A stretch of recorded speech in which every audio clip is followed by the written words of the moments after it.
Bakit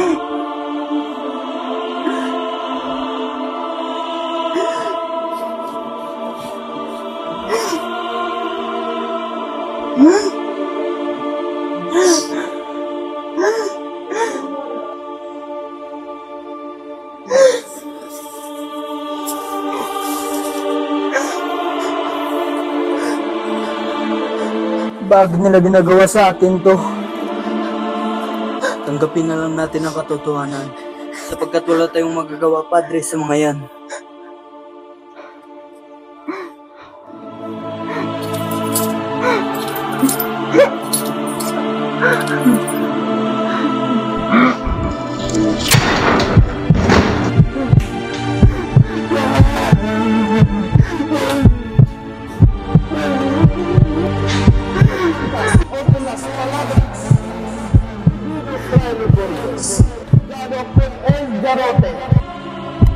Así es como se creen los traidores, los herejes. Padre Gomez, konfesyon? Ang ating patutunguhan ay isa lamang kung saan ang daon ay hindi kumikilos na walang kumpas ng Panginoong Diyos. Verdugo!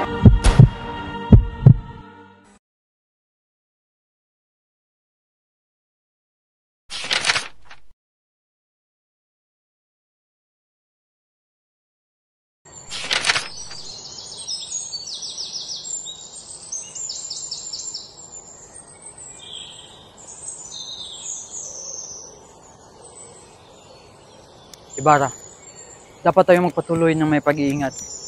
Ang mga lawa ay maaaring kalmado lamang, pero ang panganib ay nasa likod ng mga anino. Intindihan ko, Elias. Ngunit, hindi ako maaaring tumayo ng walang tigil habang nag-aari ang kawalan ng katarungan. Ngayong araw, gagawin natin ang ating panindigan laban sa paniniil.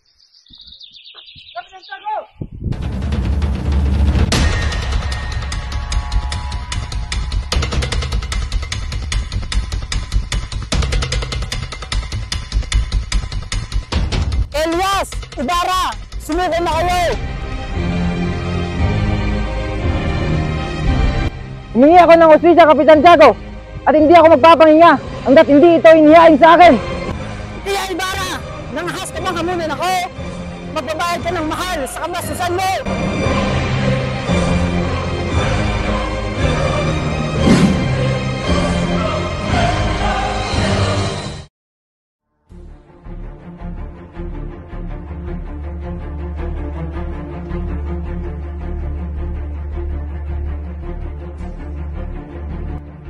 Manatili kang matatag, Ibarra.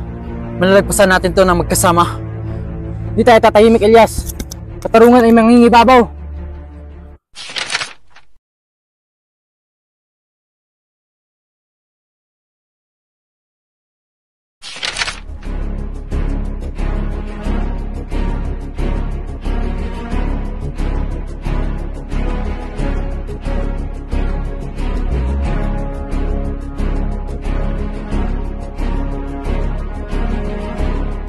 Ako'y nagbabalik sa aking bansang sinilangan upang magiganti laban sa mga Kastilang naglapas tangan sa aking buhay.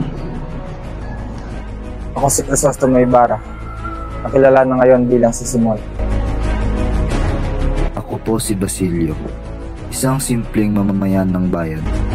Ang aking pangalan ay maaring hindi pamilyar sa inyo.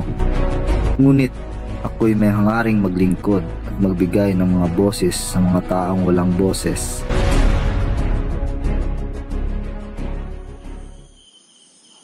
Basilio, kailangan na natin kumilos na mabilis. Ang mga praile ay patuloy na nagpapahirap sa ating bayan. Hindi na tayo dapat maghintay pa. Opo, Simon. Ngunit, paano natin gagawin? Hindi ba't labag sa konsensya natin ang gumamit ng karahasan? Hindi ko sinasabing dapat tayo maging karahasang tulad nila. Ngunit, kailangan natin ng matalas na diskarte. Kailangan nating ipakita sa kanila na hindi tayo papayag sa kanilang pang-aabuso. Pero Simon, alam naman natin ang magiging epekto ng karahasan. Hindi ba't mas maganda ang pagbabago sa pamamagitan ng mapayapang paraan? Ang pagbabago ay hindi palaging maaaring mapayapa. Kailangan nating magpakita ng tapang laban sa mga kaaway ng bayan. Kailangan nating manindigan para sa katarungan at kalayaan. Maari kayang magtagumpay tayo nang hindi kinakailangang magdusa ng mga inosente? Ang buhay ay puno ng sakripisyo, Basilio. Ngunit, kung hindi tayo kikilos, sino ang kikilos para sa ating bayan? Naiintindihan ko po, Simon. Tayo ang dapat maging boses ng mga walang boses. Tayo ang dapat maging liwanag sa kadiliman. Magandang salita, Basilio. Kaya tayo ay magsama-sama at ipakita natin sa kanila ang tunay ng diwa ng pagkakapatiran at pagkakaisa. Marahil ay nararapat na dito magtapos ang ating paglalakbay, Simon. Sa pampang ng Look, simula ng pag-asa at mga pangarap. Oo, Basilio, ang ating hakbang ang nagbigay daan sa pag-alsa ng mga tao laban sa katiwalaan at pang-aapi. Ang kinabukasan ay nabubuo sa bawat pagkilos natin. Marami pa ang dapat nating gawin upang matamo ang tunay na katarungan at kalayaan. Ngunit, sa bawat araw, tayo ay nagiging mas malapit sa ating mga pangarap.